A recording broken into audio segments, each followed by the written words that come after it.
The FA Cup third round has been and passed, and we are back following a few rearranged midweek fixtures for a full weekend of action in the EFL Championship. Some cracking games over 3 days between Friday and Sunday before yet another full midweek fixture list. The Championship is back and it's going to be a busy week. So let's crack on with Matchweek 27. Very quickly, before we go and preview and predict all 12 games, I'll encourage you to do the same in the comments. Give us your score predictions, and if you beat or match my overall score, you'll get a shout out in the next recap on Sunday night when we return to look ahead to the full midweek fixture list.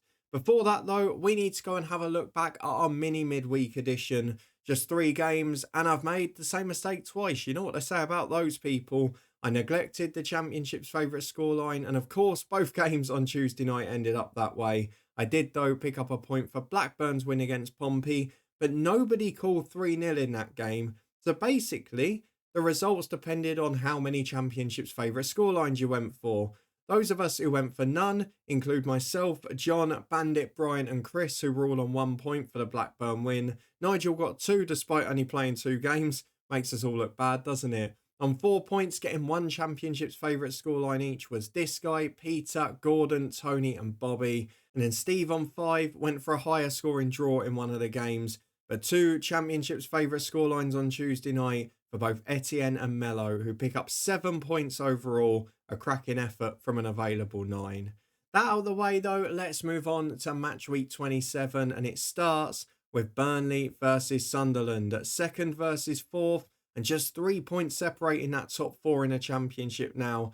This becomes an absolutely huge fixture. Traditionally, the Friday night game's not the most entertaining, not the most exciting on paper. And these are 2 teams that have 2 of the meanest defences in the Championship, both conceding less than 1 a game, and Burnley still remarkably in single figures, which is some effort.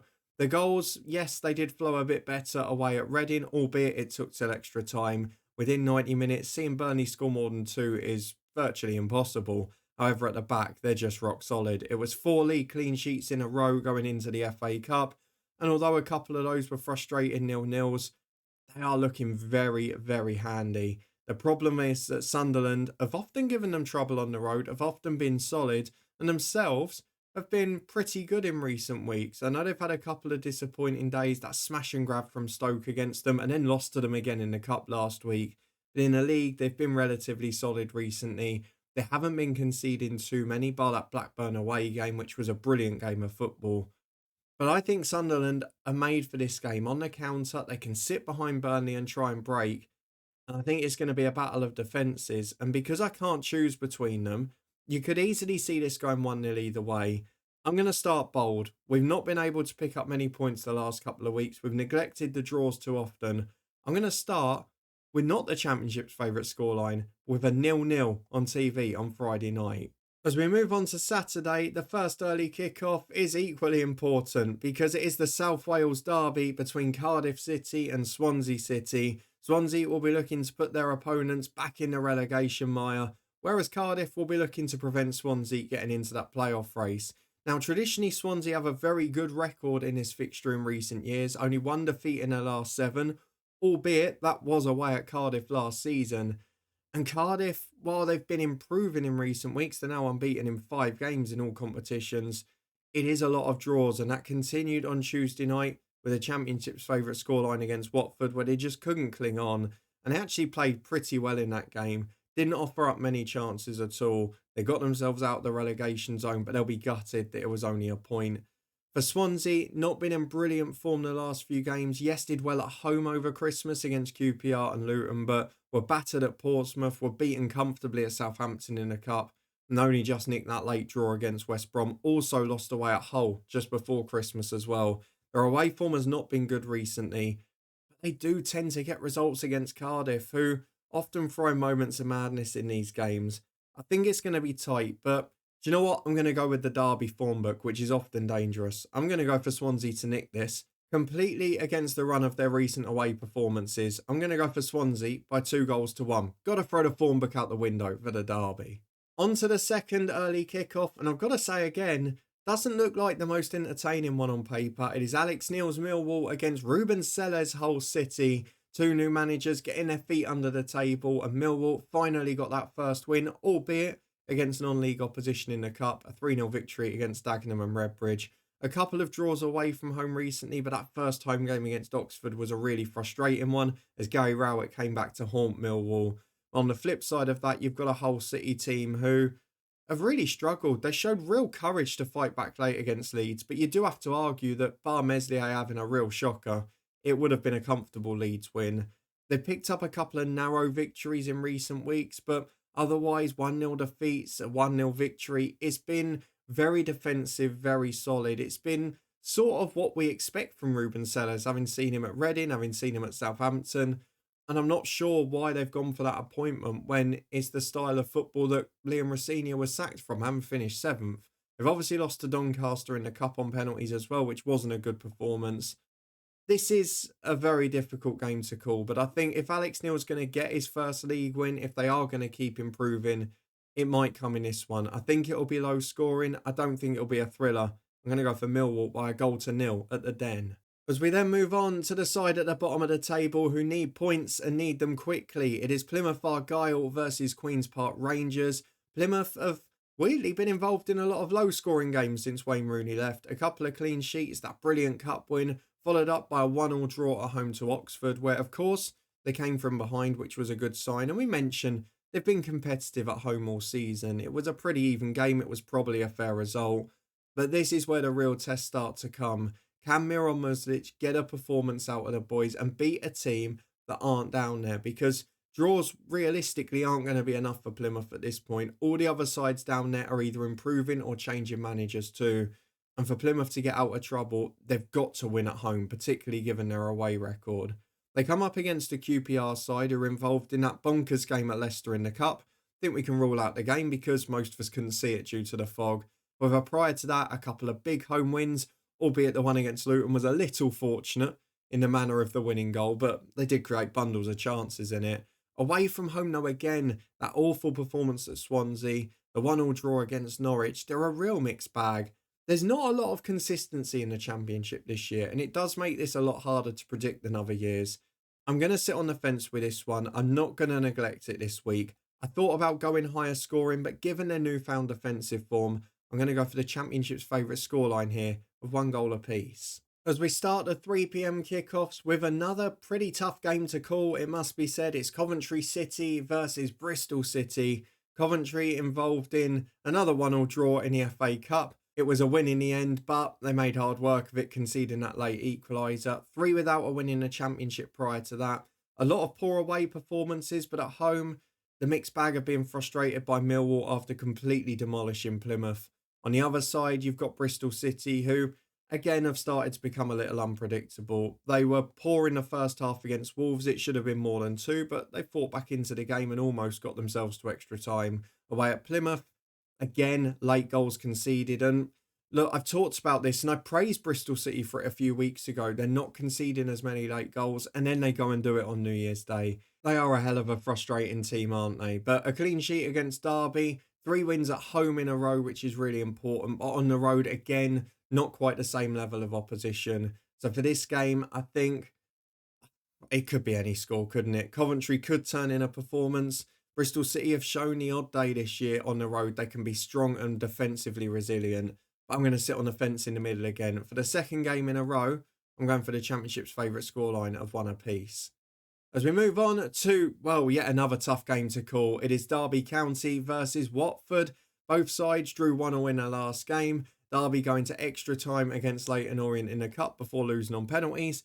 Their argument will be focused on the league. Watford in midweek, a late equaliser away at Cardiff in a pretty poor performance to get a 1-1 draw. But this is a Derby side that have picked up nearly all their points at home against a Watford side that have picked up virtually none of their points on the road. And the fact that in their last 5 games they've been away from home 3 times is why their form's not quite so good. Of course, that home defeat against Cardiff was poor. Sheffield United was a tough game. But they are just struggling to find that consistency at the minute. Bayo is bailing them out a few times. He's got goals in him. He's a brilliant player. But Derby, apart from the Leeds game, have been very good at home. They beat West Brom. They battered Portsmouth. And even away from home, I know Sheffield Wednesday was a crazy game, but at Luton they were competitive. It's a really tough one to call. There was a part of me that just wanted to go for a block of 1-alls here. But I've got a feeling Derby might nick it. They've been really strong at home this year, and Watford, they've been in poor form. That was a lucky late point rather than a great performance at Cardiff.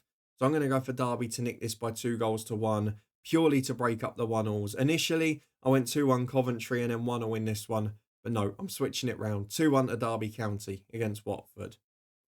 As we move in to the second half with hopefully a new manager bounce, it is Luton Town, Matt Bloomfield's Luton Town against Preston North End. Luton looking to end a run of 5 straight defeats, which continued in the cup.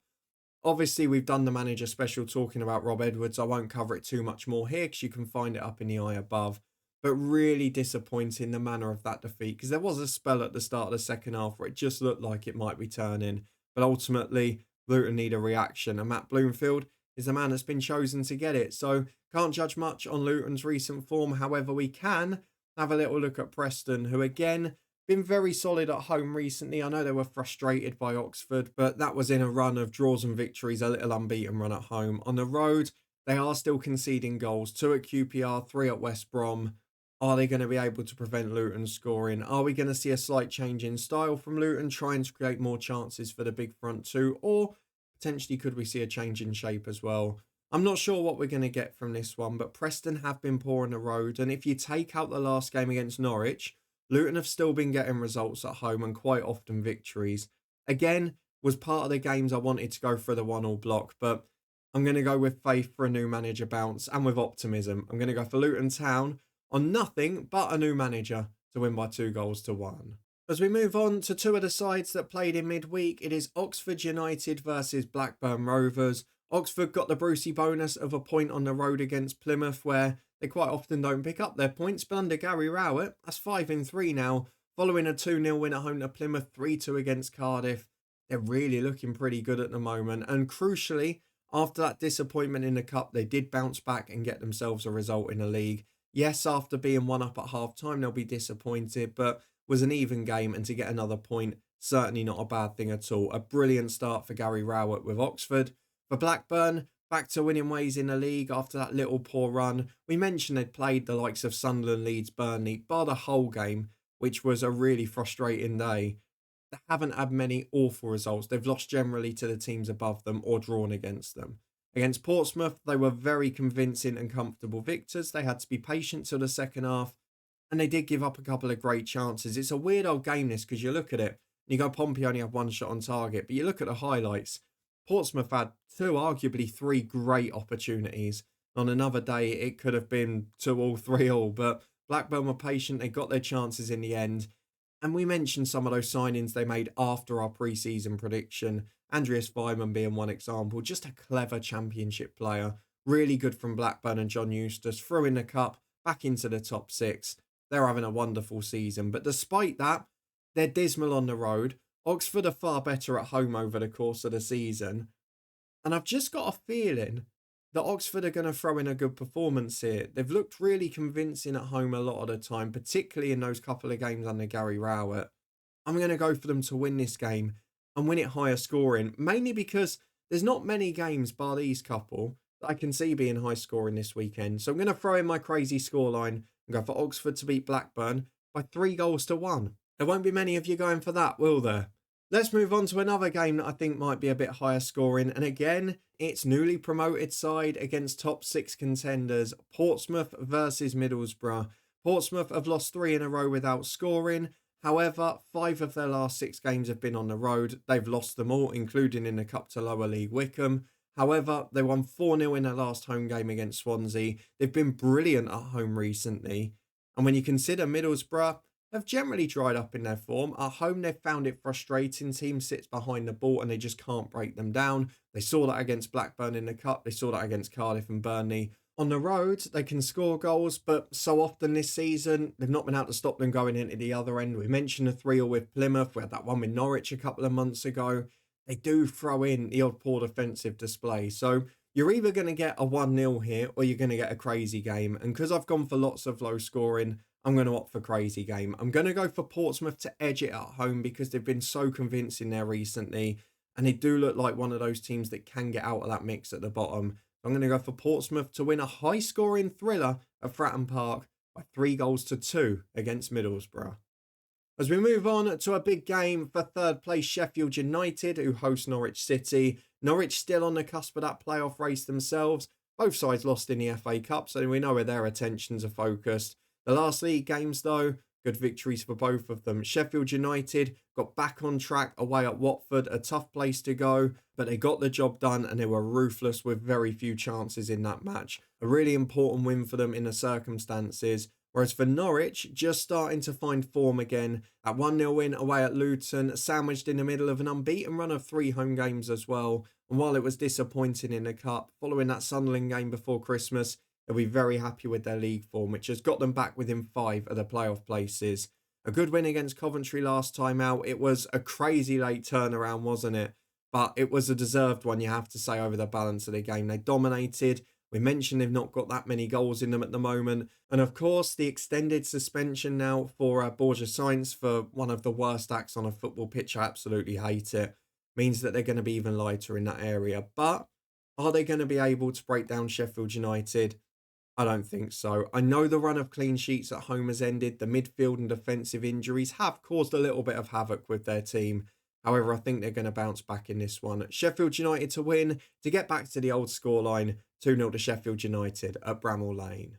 And the final game on Saturday is a big one. West Bromwich Albion versus Stoke City. Big at both ends of the table. West Brom, talks broke down with Raphael Vicky just as it looked like he was going to be appointed. And as a result of that, they are still managerless at the time of recording on Thursday. Stoke City got their first win under Mark Robins with a 2-1 victory at Sunderland in the FA Cup. That backed up 2 draws in the league where they'd just been a little bit frustrated. Of course, Tom Cannon now being recalled means they're a little bit lighter up front, and they were already struggling to break teams down. So I think we're going to see some attacking reinforcements this month. I think we're going to see it be a bit of a slow burner for Mark Robins to get his team in form. For West Brom, they had done quite well under Chris Brunt's interim management, but that game against Bournemouth, after taking a lead as well, really poor defensively. But we're seeing a lot in these cup ties, the gulf between the Premier League and a Championship's rotated team. So for this one, West Brom have been in decent league form, 3 unbeaten. A couple of those were the Championship's favourite scoreline. Stoke have looked a lot more solid home and away under Mark Robins so far. 3 league clean sheets in a row. I don't think they'll keep one here, but I think they'll frustrate West Brom. I'm going to go for the Championship's favourite scoreline of 1 apiece. And the final game on Sunday is a pretty monumental moment in the UK because it is a return to free-to-air live Championship football, live on ITV Sunday lunchtime. It is a Yorkshire derby between Leeds United and Sheffield Wednesday. Leeds unbeaten in a long time, but frustration again. They weren't great in a cup against Harrogate, but against Hull, what can you say? The goalkeeper's had a nightmare. It's cost them a couple of goals. Otherwise, what would have been a convincing win and a perfect score for me was thrown away by, well, just poor goalkeeping. You could see the frustration there. However, Leeds are still top of the table. They're still doing well. They've only lost 3 games all season, and they are by far the most fluent attacking team in the league on their day. But will their day come against Sheffield Wednesday, who recently have conceded goals galore, but have managed to score a fair few as well? We've seen a couple of 3s against Borough and Preston, 2s against Millwall and Derby. I think the result of those recent games means we're going to see Sheffield Wednesday set up a bit more consistently at the back. They're going to have to defend set pieces better. They're going to have to defend the wide areas better. But teams have almost frustrated Leeds at home a few times recently. So I'm going to go for a lower scoring fixture here. I'm going to go for Leeds United to win, but only just by 1-0. So with that done, let's have a quick recap of what I've gone for this weekend. A lot of lower scoring and tighter matches. There were literally 6 or 7 I could have gone for 1 apiece. I have thrown a couple of thrillers in later on a Saturday with Oxford beating Blackburn 3-1 and Pompey beating Borough 3-2. And then on Sunday lunchtime, we return to free-to-air TV with the Championship. And on ITV, I've gone for Leeds to beat Sheffield Wednesday by 1-0. I hope it's more exciting though. Those are just my predictions for Matchweek 27. Do you agree or disagree? Let me know in the comments below. Give me your score predictions for this weekend. If you beat or match my overall score, you'll get a shout out on Sunday night when we return to look ahead to a full midweek fixture list. Hopefully, Matt Bloomfield will have got a new manager bounce at Luton by then. If you want to stay up to date and find out and see what we go for in Sunday's episode, then subscribe and turn that notification bell on. Thank you very much for watching. Chuck a thumbs up if you enjoyed it. And I'll see you back here on Sunday when we look ahead to Matchweek 28, another full midweek fixture list in a championship.